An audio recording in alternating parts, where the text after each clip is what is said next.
ओम चैतन्य नवनाथाय नमः। ओम नमो आदेश। कोपरा आठवणींचा मध्ये आज आपण बघणार आहोत नवनाथ कथासार अध्याय 21.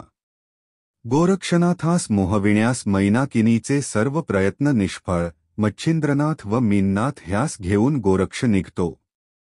फलश्रुती नवनाथ कथासारच्या या 21व्या अध्यायाच्या नित्य वाचनाने वा केवळ श्रवणानेही गोहतेचे पातक दूर होऊन मन निष्कलंक व पवित्र होते आणि मृत्यूनंतर तपोलोकाची प्राप्ती होते। चला तर अध्यायाला सुरुवात करूया। ओम नवनाथाय नमः। आदेश। नवनाथ कथासार अध्याय 21। मच्छिंद्रनाथाने गोरक्षास तेथे राहून घेतल्यावर त्याचे मन रमून त्याने तेथेच राहावे म्हणून मैनाकिनीने अनेक प्रयत्न केले। ती आपल्या मुलापेक्षा त्याचेवर प्रेम करू लागली। त्याची प्रत्येक गोष्ट वेळच्या वेळेस होऊ लागली व जे लागेल ते तात्काळ मिळू लागले। गोरक्षास ही सर्व सुखेही गोड लागेनात। तो नेहमी मच्छिंद्रनाथास म्हणत असे, आपण त्रिभुवनात थोर आहात, सर्वत्र आपला मान आहे, मग आपण ह्या विषय सुखात का मग्न होऊन राहता? त्यात तुम्ही मूळचे कोण आहेत, आता काय कार्य करीत आहात व अवतार घेऊन कोणते कार्य करायचे आहे ह्याचाही थोडा विचार कराव्यास पाहिजे। अशा प्रकारचे गोरक्षनाथाचे बोलणे सत ऐकल्याने मच्छिंद्रनाथाच्या मनात विरक्तता उत्पन्न झाली। मग या मायापाशात गुंतून न राहता आपल्या मुलखास परत जाण्याबद्दल त्याने गोरक्षास वचन दिले। तेव्हा त्याला अतिशय आनंद झाला। पुढे आपला विचार त्याने तिलोत्तमेस कळविला। पण तुला सोडून मला जावत नाही असेही कळविले। पुढे हा सर्व वृत्तांत प्रत्यक्ष भेटल्यावर तिला समजावून सांगितल्यावर त्याने सांगितले की त्याच्याबरोबर गेल्यावाचून सुटका नाही व तुझा मोहपाश मला जाऊ देत नाही, अशा दुहेरी संकटात मी सापडलो आहे। आता ह्यास एकच उपाय दिसतो, तो म्हणजे तू त्याला कुशलतेने तेथेच मोहवून टाक। ह्यावर ती म्हणाली, माझ्याच्याने होतील तितके सर्व उपाय मी करून पाहिले आहेत, पण त्यातून काहीही निष्पन्न झाले नाही। असे तिचे नैराश्यपूर्ण भाषण ऐकून परत एकदा प्रयत्न करून पहा म्हणून तिला गळ घातली।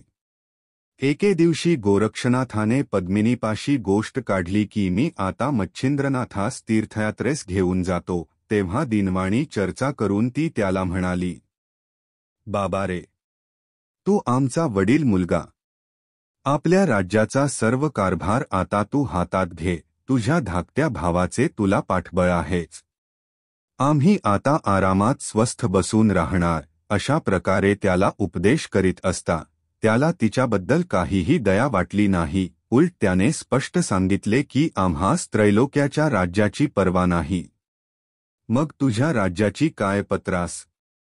ते तुझे तू खुशाल भोग, आम्ही योगी आम्हास ह्या सुखोपभोगाचे काहीच वाटत नाही, म्हणून आम्ही आता तीर्थाटनास जातो। तेथे सुकृताचणाने सुख संपत्ती भोगू असे बोलून जाण्यासाठी अनुज्ञा मागू लागला। तिने परत त्याची समजूत घालण्याचा प्रयत्न केला, पण तो अगदीच ऐकेना। तेव्हा सरते शेवटी 1 वर्षभर तरी त्याने तेथे राहावे म्हणून आग्रह केला। तेव्हा तो म्हणाला, मला येथे येऊन 6 महिने झाले म्हणून मी आता येथे अधिक काळ राहणार नाही, तेव्हा 6 महिने तरी राहा। म्हणून ती त्याला विनवू लागली व आता थोड्यासाठी उतावीळ करू नकोस, मग मीच मोठ्या आनंदाने मच्छिंद्रनाथास तीर्थयात्रेला जाण्याची परवानगी देईन असे म्हणून ती त्याची पायधरणी करू लागली। तिने इतकी गळ घातल्यावर त्याला तिचे म्हणणे अमान्य करवेना। तेव्हा तो म्हणाला, मी 6 महिने राहतो, पण त्यानंतर तरी आम्हास जाण्याची परवानगी तू केव्हा देणार ते आत्ताच सांग, म्हणजे मला ठीक पडेल। मग चैत्रशुद्ध प्रतिपदेस भोजन झाल्यानंतर मी राजीखुशीने तुमची रवानगी करून देईन असे तिने कबूल केले। ते 6 महिने हा म्हणता निघून जातील असे मनात म्हणून तो तेथे स्वस्थ राहिला। बरेच दिवसानंतर राणी एक दिवस गोरक्षनाथास हाक मारून म्हणाली, बाळा, माझ्या मनात आता तुझे लग्न करून द्यावे असे आले आहे। मग माझ्या सुनेबरोबर हस्त खेळत माझे दिवस जातील। जी सर्वसुंदर स्त्री असेल तिलाच मी माझी सून करीन।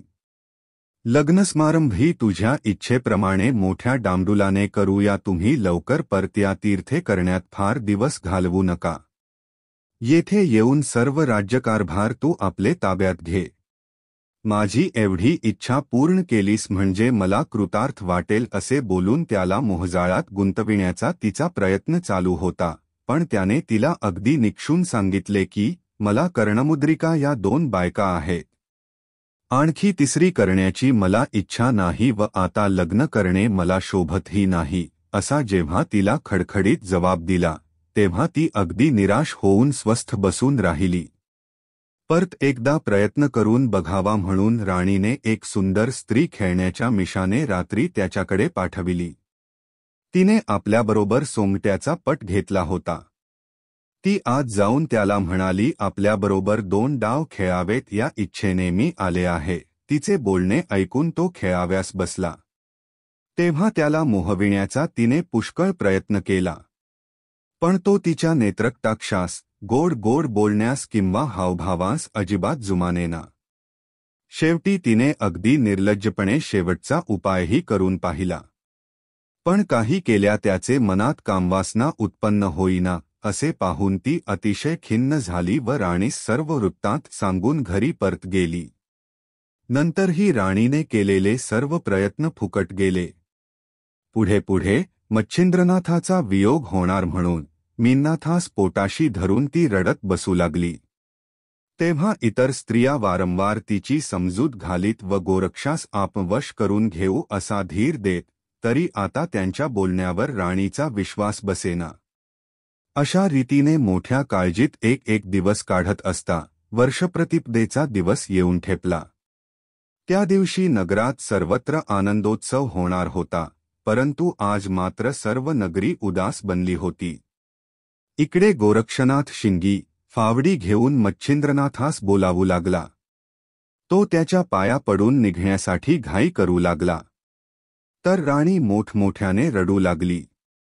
तिने म्हटले, बाळा, आता दोघेही जेवून जा. मग स्वयंपाक झाल्यावर गुरुशिष्यांनी एका पंक्तीत जेवण केले.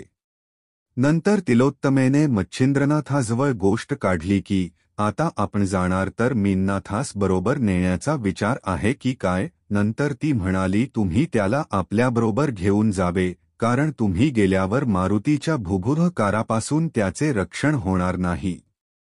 शिवाय दुसरेही असे कारण आहे की उपरीक्ष वसूच्या शापामुळे मी सिंहलद्वीपांतून येथे आले आहे, पण शापाची मुदत संपत आली आहे. तेव्हा आता उहशापाचे फळ मला प्राप्त होईल व तो मला येथून घेऊन जाईल. मग मीननाथाचे संरक्षण येथे कोण करणार?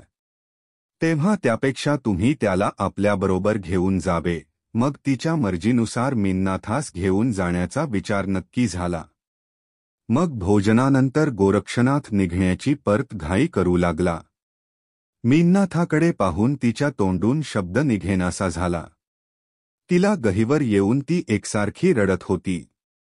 तेव्हा इतर स्त्रियांनी गोरक्षनाथास वेढून टाकले. त्याने जाऊ नये म्हणून त्या राज्यवैभवाचे वर्णन करू लागल्या. निरनिराळे वस्त्रालंकार त्याच्या पुढे आणून त्यांचा ढीक केला. तसेच आम्ही अवघ्याजणी तुझ्या बटीक होऊ, तुझ्या इच्छेप्रमाणे नटून थटून तुला येथेच रतिसुख देऊ, अशा पुष्कळ प्रकारांनी त्याला मोहविण्याचा त्यांनी प्रयत्न केले. पण गोरक्षनाथ त्या सर्वांचा धिक्कार करून म्हणाला, आम्हाला सुखसंपत्तीशी काय करावयाचे आहे? जमिनीचेच अंथरूण फार सुखदायक असते. अशा प्रकारे नमस्कार केला. मीननाथास खांद्यावर घेतले व मच्छिंद्रनाथासह तो गावाबाहेर गेला. ते निघण्यापूर्वी मैनाकिनीने गोरक्षनाथाच्या नकळत आपल्या भांडारातील एक सोन्याची वीट मच्छिंद्रनाथास दिली होती. ती त्याने त्याला नकळत झोळीत ठेवली. वेशीपर्यंत सर्व मंडळी त्यांना पोचविण्यास गेली होती. तेथे मैनाकिनी मच्छिंद्रनाथाच्या पाया पडली. तिने गोरक्षनाथाला पोटाशी धरले व त्याला नाथांची बडदास्त ठेवून त्यांच्या जीवास जपण्याविषयी पुष्कळ सांगितले, तरी पण तिचा मायामोह सुटेना. तिने गोरक्षनाथाच्या गळ्यात मिठी घातली आणि मोठमोठ्याने रडू लागली. मग त्या प्रसंगातून निसटून गोरक्षनाथ मच्छिंद्रनाथाचा हात धरून झपाट्याने चालू लागला. इकडे मैनाकिनी ऊर बडवून डोके आपटून घेऊ लागली. गायीसारखा हंबरडा फोडून शोक करू लागली. तो शोक उपरीक्ष वसूने ऐकताच विमान घेऊन तिच्याजवळ आला व तिला तिच्या घरी घेऊन गेला. तो म्हणाला, तुला वेड तर लागले नाही ना? तू हे मांडले आहेस तरी काय? स्वर्गात वास करणारी असून शाप मिळाल्याने येथे आलीस. आता शापविमोचन होऊन तू सुखी होणार असे बोलून त्याने तिच्या अंगावरून हात फिरवून तिला पोटाशी धरले व तिचे डोळे पुसून तिला घरी नेल्यानंतर युक्तिप्रयुक्तीने उपदेश केला. नवनाथ कथासार 21वा अध्याय समाप्त. श्री गुरु दत्तात्रेयार्पणमस्तु. फलश्रुती. या अध्यायाच्या नित्य वाचनाने वा श्रवणानेही गोहतेचे पातक दूर होऊन मन निष्कलंक व पवित्र होते आणि मृत्यूनंतर तपोलोकाची प्राप्ती होते. बोला अलख निरंजन. नवनाथांची कृपा प्राप्त करण्यासाठी कमेंटमध्ये ओम चैतन्य नवनाथाय नमः अवश्य लिहा. आदेश. हा व्हिडिओ तुम्हाला आवडला असेल तर लाईक करा, तुमच्या मित्रमैत्रिणींशी शेअर करा आणि तुमचे मत कमेंटमध्ये नक्की सांगा. अशाच आणखी माहितीपूर्ण आणि प्रेरणादायी व्हिडिओंसाठी आमच्या चॅनेलला सबस्क्राईब करा आणि बेल आयकॉन दाबा, जेणेकरून नवीन व्हिडिओ अपलोड होताच तुम्हाला ताबडतोब कळेल. पुन्हा भेटूया पुढच्या व्हिडिओत. तोपर्यंत स्वतःची आणि आपल्या प्रियजनांची काळजी घ्या. ओम नमो आदेश. धन्यवाद.